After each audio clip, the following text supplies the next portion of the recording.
Okay, so before we look at a diagnostic example, let's just talk about sort of generally speaking, how does computer system management work, all right? And we can break that down into the three main sort of categories or parts of the computer system management, all right? So first off, we have inputs. Now, inputs are all the sensors that collect information. We don't have mechanical connections as much anymore. We don't have a distributor getting physically turned by a camshaft, right? Or those sorts of things that changes speed with the engine physically. So we have to have things like camshaft position sensors, crank position sensors, engine coolant temp sensors, just all those different types of sensors. Now they're usually easy to identify because they have the word sensor in them. Okay? And what do? They collect information. Okay? They don't do any physical work, they just collect information about what's happening, but there's hundreds of them collecting information. Well, where do they send that information to? They send that information to what I call processing. Okay? Now, what it is it's a network of a whole bunch of different computers. Okay? Vehicles don't have a computer that does everything. All right? Vehicles have 10, 15, 20 computers that do everything and make all the decisions. But those computers are networked to each other and talk to each other.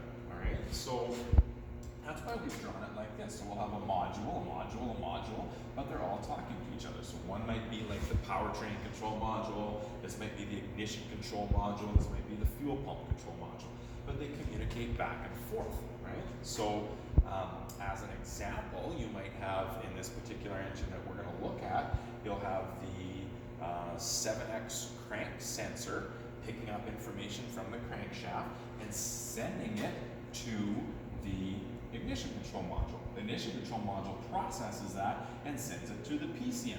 The PCM sends a signal back to the ICM to tell it how to, what timing values to use. And then the ICM is physically responsible for controlling the output.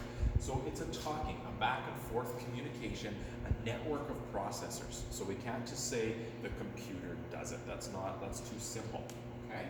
I like to think of this as communication like between 2 or 3 people, right? So you could have 3 or 4 people connected, sending texts back and forth on Snapchat, things like this. So I could watch and I could see, okay, this tap is running, right? And then I could text my wife and say, hurry up, bring a bucket, right? There's a tap leaking, right? And she might text, she might know that she needs to bring me a bucket, but she doesn't know where it is because maybe my son had it. So then she texts my son and says, hey, where's the bucket? And he texts her back and says, it's under the sink. And then she grabs it and brings it to me. Okay, so it's similar to that, right? We've got these thinking machines talking back and forth.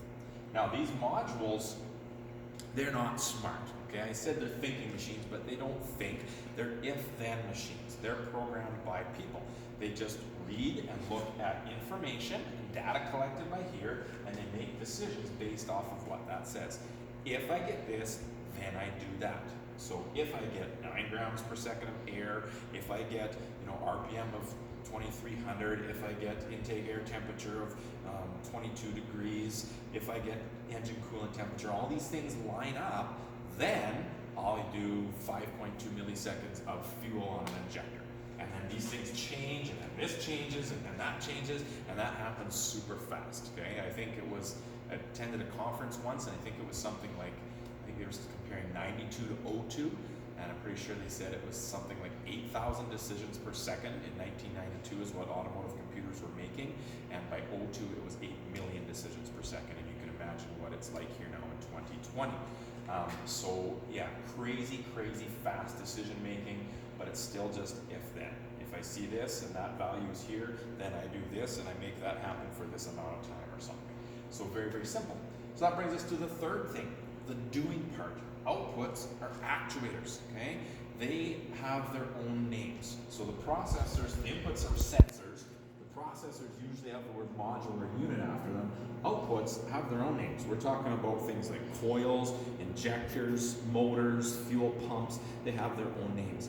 They're actuators. Actuators actually do work. So they physically move, okay? So an injector physically opens and physically lets fuel in, so it's actually doing the work. Now, could a sensor affect that work? Could a faulty sensor give the wrong information and have this make the wrong choice and then that do the wrong work? Yes, okay? But not directly. These directly make the change. So before we get into diagnostics, we have to always think about inputs, processing, outputs. And the problem could be just about anywhere, and that's what we're going to walk through here a little bit. So the output could fail. We could have a fuel injector that doesn't open anymore and it's causing a misfire, right? We could have a broken wire between here and here, so that even though this works, it can't get the current it needs or the signal it needs to open, right? We could have an injector driver gone in here, the wire could be fine, this could be fine, but the module, the injector driver might not be closing inside the computer, causing the injector to fail. We could have a processing issue where the module doesn't know what it's doing anymore. It can't do its if then, it starts making random crazy decisions that seem to be, you know, unrelated and uncharacteristic of what it should be doing. Or we could have an input that fails, right? So we could have an input that says, oh, hey, I'm getting 9 grams per second of air when I'm actually only getting 2, and then that's going to send the wrong information. It's going to process the wrong information and tell this to fire the wrong amount of time, right? So a bad input sensor can affect the whole thing.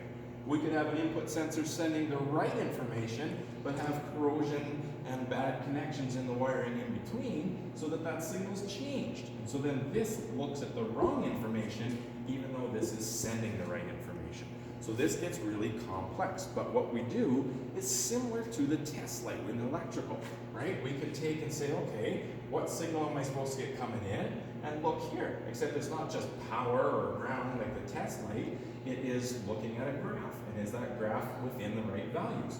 If it isn't, then I would go and check here, and I would say, okay, well it is here, but it isn't here, I know it's the wire, right? Or if it isn't here and it isn't here, then it's likely the sensor, and I test that sensor a little further, right? Because maybe it's a mechanical condition failure, and it's reading the right wrong information, if that makes sense.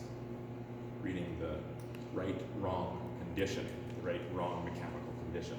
Or reading a mechanical condition failure correctly is maybe a better way to say it. Okay, so that's sort of the general way that we're going to look at this.